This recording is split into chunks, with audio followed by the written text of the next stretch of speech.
Bienvenue dans cette nouvelle édition du 12-15. Au sommaire, le président soudanais Omar el-Béchir, toujours interdit de quitter l'Afrique du Sud. La Cour pénale internationale a sommé la justice sud-africaine de coopérer.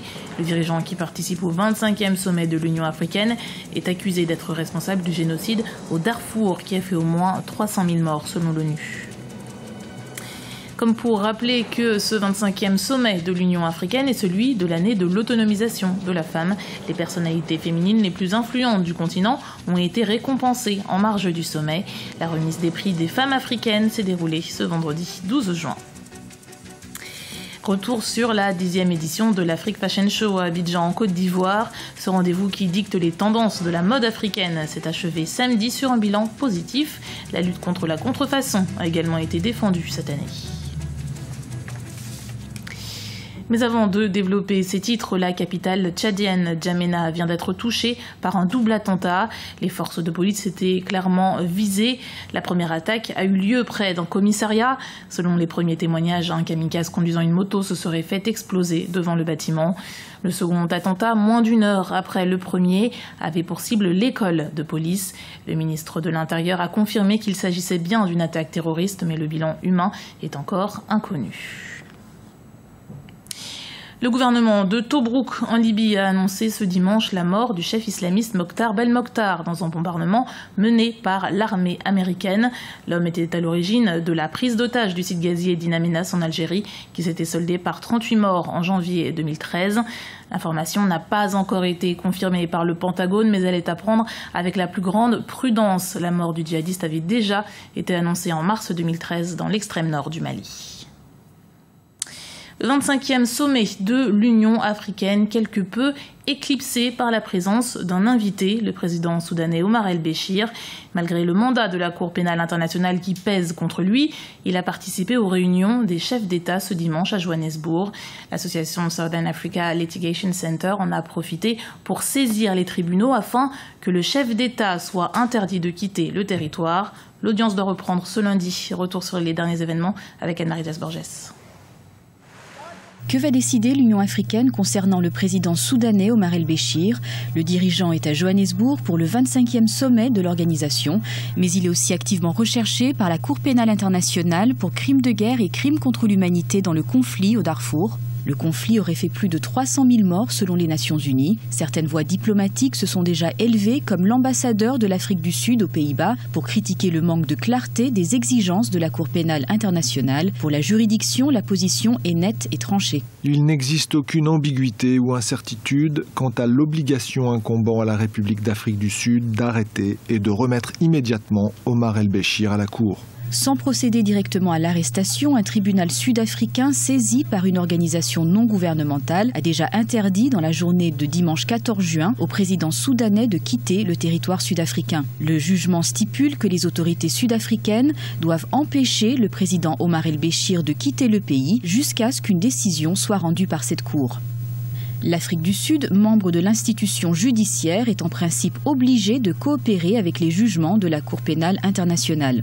Que juriste, avocat et donc admis auprès de cette cour, je crois qu'il y a la nécessité pour les États africains de coopérer avec cette cour pour que son travail se termine dans la paix et dans la joie. Parce que si aujourd'hui les victimes voient M.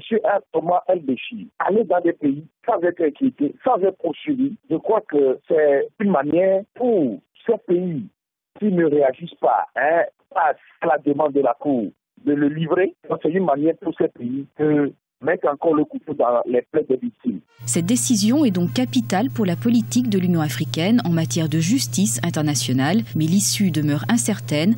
Beaucoup de pays représentés à l'Union africaine refusent de travailler avec la CPI, estimant qu'elle ne cible que les États africains.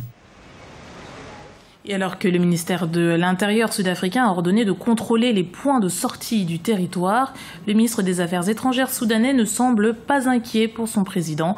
Kamal Ismaël a indiqué que son président ne courait, je cite, aucun risque. Pour lui, il rentrera sans encombre au Soudan après le sommet de l'Union africaine. Et ce sommet s'achève ce lundi à Johannesburg, en Afrique du Sud, un événement initialement placé sous le signe de l'année de l'autonomisation de la femme. C'est en ce sens qu'une cérémonie de remise de prix des femmes africaines d'excellence a eu lieu ce vendredi 12 juin. Grazela Tchakounte nous en dit plus. L'Union africaine honore ses femmes d'influence. C'était ce vendredi à Johannesburg lors d'une cérémonie organisée en marge du 25e sommet des chefs d'État en Afrique du Sud. Parmi les lauréats, Ellen Johnson Sirleaf, présidente du Libéria et première femme chef d'État sur le continent. Nkosazana Dlamini-Zuma, présidente de la Commission de l'Union africaine. Winnie Mandela, héroïne de la lutte anti-apartheid, et Joyce Banda, ancienne présidente du Malawi, des Living Legends, récompensée pour avoir inspiré d'autres générations. Beaucoup n'ont pas les moyens financiers d'aller à l'école, et si nos filles ne vont pas à l'école, alors elles se marieront très vite et deviendront aussitôt des mamans. Il est donc important pour nous de soutenir et de promouvoir le leadership féminin, parce que des femmes leaders sont les plus à même de se focaliser sur les problèmes de femmes.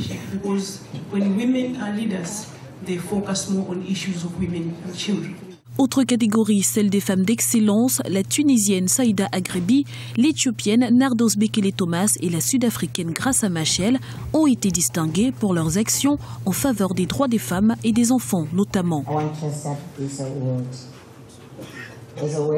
De manière collective, nous devons faire beaucoup mieux pour mettre fin aux violations en tout genre.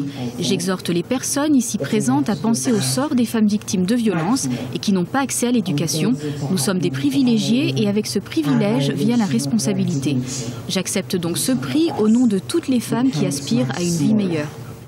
Rappelons que le prix Femmes d'Excellence a été conçu pour mettre en lumière les femmes d'Afrique et d'origine africaine qui ont contribué à la lutte pour l'indépendance économique, sociale et politique. Une initiative qui a une résonance particulière en cette année 2015 déclarée année de l'autonomisation des femmes par l'Union africaine. Ce samedi à Abidjan, en Côte d'Ivoire, l'Afrique Fashion Show 10 fêtait son 10e anniversaire. Un événement qui a mis à l'honneur la relève créative et qui a pris position contre la contrefaçon. 14 créateurs ont présenté leur collection pendant 3 jours. On fait le point avec Ibra Radinjaï. Abidjan, capitale de la mode.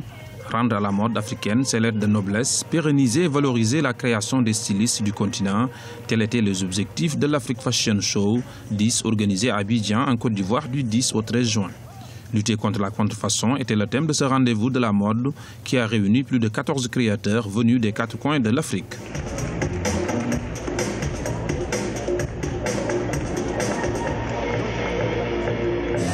Justement, c'est tellement important aujourd'hui de parler de contrefaçon parce que ce fléau mine ce domaine de la mode et il était important de pouvoir en parler et je pense que la conférence a permis aux uns et aux autres de comprendre qu'il fallait s'éloigner véritablement de la contrefaçon mais surtout qu'il fallait aller vers l'original et c'est ça qui est important. C'est un combat permanent qui continue. Au rendez-vous du donner et du recevoir, la mode africaine peut en effet devenir la meilleure ambassadrice de la culture africaine à travers le monde. Pour ce faire, les acteurs de ce secteur ne cessent de redoubler d'efforts et de créativité afin de rivaliser avec le reste du monde. Mais c'est important justement, bon, c'est vrai qu'au-delà du show qu'on fait justement, il faut qu'on puisse aujourd'hui passer à autre chose. Et je pense qu'avec Isabelle, avec les autres créateurs, c'est notre combat ça.